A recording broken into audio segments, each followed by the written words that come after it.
Hey everybody, we're going to now program and test the push button. So to do that, we're going to create what are called global variables. And the reason we're going to create global variables is because we are going to transition from using just this void setup section to using the void setup and the void loop. If you scroll all the way down to the program, the void loop section. Okay? So we're going to create some variables now to create the difference between our push button and our speaker. Both of them are going into pins on the Arduino. So we want to make sure we keep track of which pin they're going into and which thing we're trying to connect.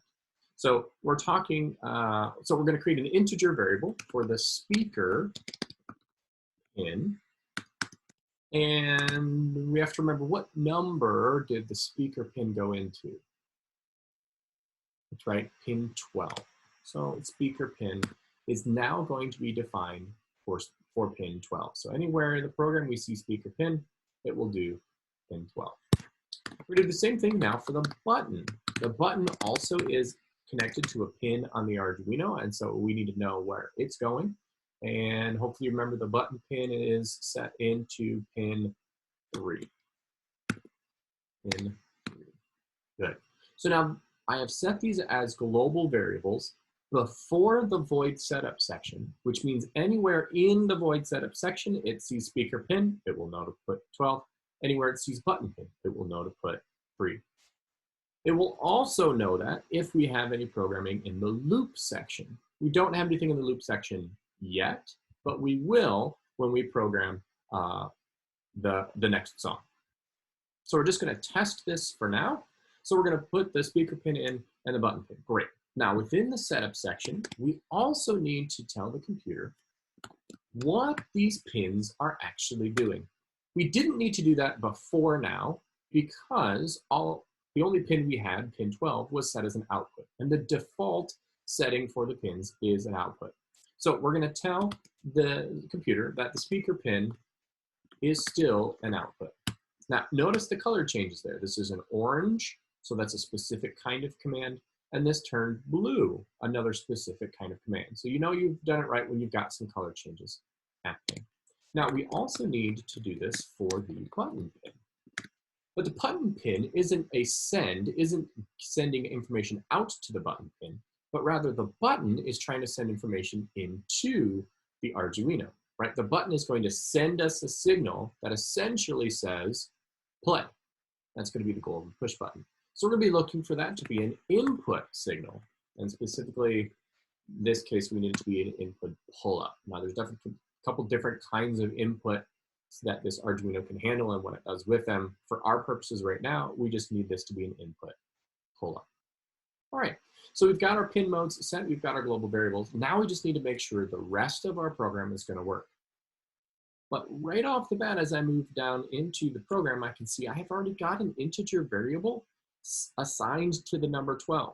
So now I have some conflict happening here. I don't want that to happen. So I'm actually going to delete this one altogether because I've previously defined pin 12 to be represented in the program by speaker pin. So I'm going to delete this line. But now through the rest of my program, I need to change anywhere I have pin to speaker pin. So I'm simply going to copy. I've highlighted, I'm going to copy, Control-C, Command-C. And anywhere I see pin, I'm going to paste speaker pin. Now, because I have this whole song programmed this way, it's going to take me a long time to do this. But copy paste makes this pretty quick and easy.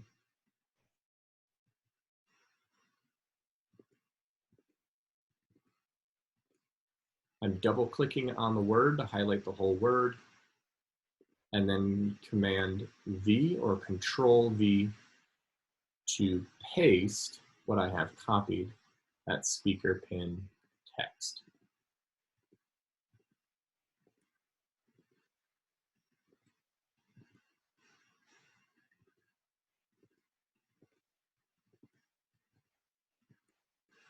Not much further. All the merrilies here. Whoop.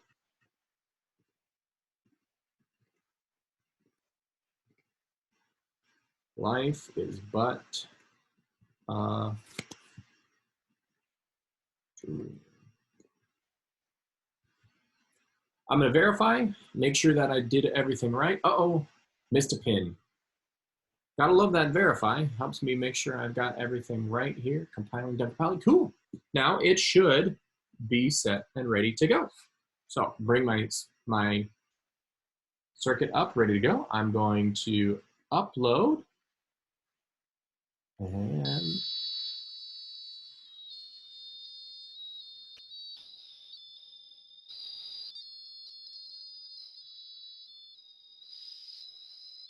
nice. Hey, it played. But wait, what was the problem? I wanted the push button to play it. It played on its own. So I've got my integer variables set up properly. I've got my pin mode set, but I need a new command for the software to wait, for it to look for that button press in order to start the program. So we're going to move into that next. Okay, so the next step to get our button pressing to be what starts our song is we're going to start using this loop section. So I'm going to take all of my previously programmed song, including my pitch and my delay integer variables that I've created, all of them. I'm using the shift, I've scrolled all the way down, all the way to here, and I'm going to take them out. So I used a cut or Control X, Command X, and I'm going to paste them in the loop section. Now, one thing I want you to pay really careful attention to starting now are these curly brackets right here. The curly brackets are the beginning and the end of a specific set of code. And all of the code we want to work must be within those brackets. So you see I've got an open curly bracket and a closed curly bracket. Now, what I've left in the setup section are those pin mode definitions, right? Telling the computer, hey, the speaker pin's the output, the button pin's the input. So the speaker's where you're gonna send it. You're gonna be looking for something from the button. And then that's it. That's all I want to happen initially. In my loop section is where all the rest of this is going to occur. So after my pin modes, you can see I've got my closed curly bracket. And at the beginning of my loop section is my open curly bracket. Now you can see the note here says, hey, put your main code here to run repeatedly. And that's right. The variable section, the loop section will loop. It will go through once, and then again, and then again, and then again, and then again. Now, we're going to include some specific programming that will control the loop, right? And that's what we're going to do here with the push button. So now that we've got all of our song moved to the loop section, we're going to add the programming needed for the for the song to play when we press the push button. That command is called if. If is a logic statement. If is followed by a then. If something is happening or some condition is met, if I am hungry, then do this. Then I'm going to get a snack. In the program, what we're going to be looking for is if the button is pressed, then play the song. That's what we want to happen, right? If we press a button, we want the song to play.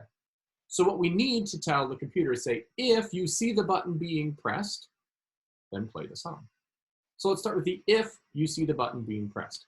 The computer will know if the button is being pressed if it gets a digital read from the pin connected to the button that is equal to low. Now, low means that it's connected to the ground. In this case, it's going to be low is going to be the button is pushed down, low. Now, there's all sorts of other things that this could read, but for right now, this is all we're going to worry about. So if it sees the button is pressed and is low, then curly bracket do this set of commands. So if digital read button pin is equal to low, so double equal sign low, then curly brackets, play the song. So since I have an open curly bracket here, I'm going to go all the way to the end of my song and add another set of closed curly brackets. And you can see right here at the top saying, hey, this closed curly bracket goes back and is opened right here by your if digital read button pin command. Scroll back up. I've got my if digital read button pin. If the button is pressed, then play the song. Verify. Oh, digital read was not declared in this scope. What's wrong with my command? Oh, that's what's wrong with my command. Digital read. Yeah, when you've got two words in a command, almost always the second word is capitalized. That's what separates it from an integer variable. Now let's just try verifying it. Ah, beautiful. It's those tiny little things in programming that can really be frustrating, but pay attention to, we really have a lot of success. All right, it's done compiling. Looks like it's ready to go. So I'm going to upload. Uploading, uploading, uploading, done uploading. It hasn't played, hasn't played, hasn't played. Press the button.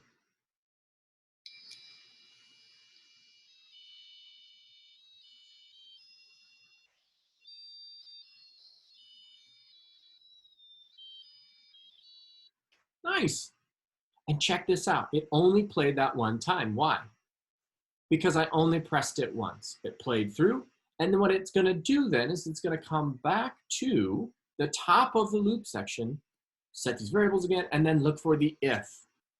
If its button is pressed again, it should play. Let's see if it works.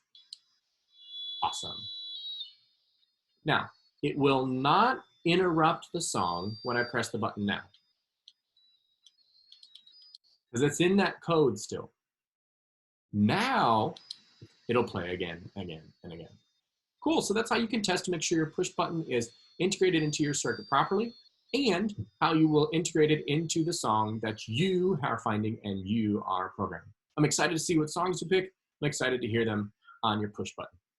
All right, thanks guys.